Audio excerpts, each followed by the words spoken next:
촉은 목피로 연명해야 했던 시절, 피눈물 나는 이 이야기를 요즘 젊은이들이 들으면 어떤 반응을 보일까요? 그들이 듣기 싫어하더라도 꾸준히 해줄 의무가 나이든 우리에게 있습니다. 그래야 이 시대에 진정한 어른 대접을 받을 자격이 있다고 봅니다. 우리나라가 새마을 운동을 일으키고 산업사회로 진입할 무렵에 김두영 당시 청와대 비서관의 회고록을 빌려 조명해 보겠습니다. 때는 1970년대 초 아카시아 꽃이 상과들에 흐드러지게 핀 5월 하순이었습니다. 경기도 성남에 사는 어떤 가정주부로부터 청와대 유경수 여사 앞으로 한 통의 편지가 날아왔는데 편지 사연은 이러했습니다. 그녀의 남편이 서울역 앞에서 노점 행상을 하면서 겨우 5 식구가 입에 불치라고 살았는데 얼마 전에 남편이 교통사고를 당해서 병원에 누워있기 때문에 온 가족이 굶고 있다는 것입니다.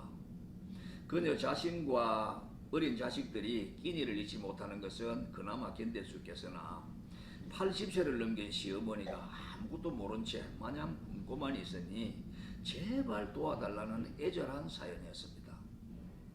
당시만 해도 유경수 여사는 이런 편지를 하루에 수십 통씩 받았고 훗날 알려진 바에 의하면 가난한 사람들, 병든 사람들, 억울한 일 당한 사람들을 남몰래 돕고 있었던 것입니다. 편지를 받은 그날 저녁 나는 영부인의 지시로 쌀 한 가마와 얼마간의 돈을 들고 그 집을 찾아 나섰습니다. 성남이 지금은 모든 면에서 몰라보게 달라진 신도시가 되었고 요즘 대장동 개발산업의 화천대유 사건으로 온 나라가 시끄럽습니다만은 그 당시는 철거민들이 이주한 초기 단계이기 때문에 도로는 물론 번지수도 정리가 잘 안 돼 있었고 때문에 집 찾기가 여간 어려운 일이 아니었습니다. 묻고 물어서 그 집을 찾아갔을 때는 마침 온 가족이 둘러앉아 저녁상을 받아놓고 있는 중이었습니다.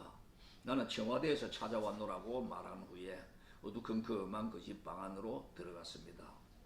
방 안을 이렇게 돌아보니 거의 쓰러져가는 조그만 오두막에 전등이 없어서 희미한 촛불 하나만 켜놓고 단칸방을 겨우 밝히고 있는 실정이었습니다. 방 아랫목에서 머리가 하얗게 센 노파가 누가 찾아왔는지도 모른 채 열심히 밥만 먹고 있었습니다. 밥상 위를 보니 수북히 담긴 흰 쌀밥 한 그릇과 멀건 국 한 그릇과 간장 한 종지가 놓여 있었습니다. 그것을 본 순간 나는 갑자기 매우 불쾌한 생각이 들었습니다. 쌀이 없어 끼니를 굶는다고 하더니 돈이 생겼으면 감자나 잡곡을 사서 식량을 늘려 먹을 생각은 않고 이 수북한 흰 쌀밥이 웬 말인가 이런 생각 때문이었습니다. 그러면서 조금 앉아 있으니 희미하던 방 안의 물체들이 하나둘 내 눈에 선명하게 보이기 시작했습니다. 나는 그때 받았던 충격과 그 아팠던 마음을 세월이 흐르고 흘러도 잊을 수가 없습니다. 그 노파가 열심히 먹고 있던 쌀밥은 밥이 아니라 산자락에서 따온 흰 아카시아 꽃이었습니다.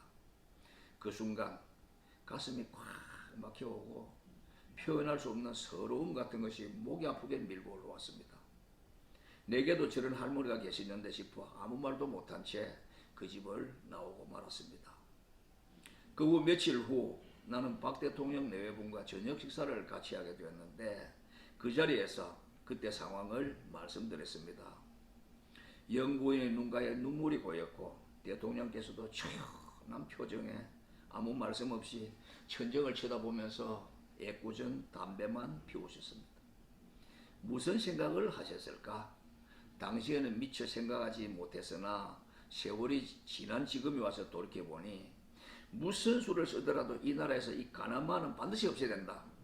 이런 매서운 결심을 하시지 않았을까 하는 생각에 절절히 가슴을 치게 됩니다.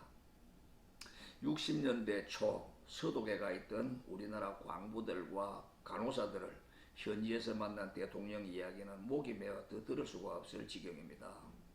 가난한 나라의 대통령과 가난한 나라에서 돈 벌기 위해 이역만리 타국에 와 있는 광부와 간호사들 간의 만남을 한번 상상해 보십시오. 환영식 행사에서 애국가를 부르던 도중 서러움에 북받쳐 서로 부둥켜 안고 울기만 했던 그때 박 대통령은 귀국하면서 야멸차릴 만큼 무서운 결심을 하시지 않았을까요? 가난만은 반드시 내 손으로 물리치리라. 이렇게 했을 줄 믿습니다. 백의의 천사 나이팅게일이 영국 왕실로부터 받은 훈장 정서에는 이런 내용의 글귀가 적혀 있다고 합니다. 어려움에 처한 사람은 물질로 도와라. 도울 물질이 없으면 몸으로 도와라. 물질과 몸으로도 도울 수 없으면 눈물로 도와 위로하라. 이렇게 되어 있다고 합니다. 광부들과 간호사들에게 아무 도움도 줄 수 없었던 가난뱅이 나라 대통령이 눈물 말고 그 무엇으로 돕고 위로할 수 있었을까요?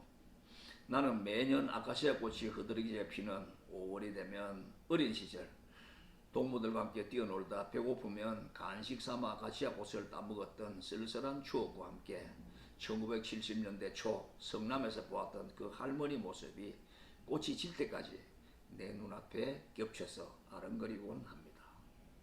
이상은 박정희 대통령 당시 김두영 청와대 비서관의 회고였습니다. 이 이야기를 듣는 젊은이들끼리 계신다면 꼭 마음에 새겨두시길 바랍니다. 우리 아버지, 할아버지 세대에 있었던 이 실화를 제발 귀담아 들어주시길 신신당부드립니다. 고맙습니다.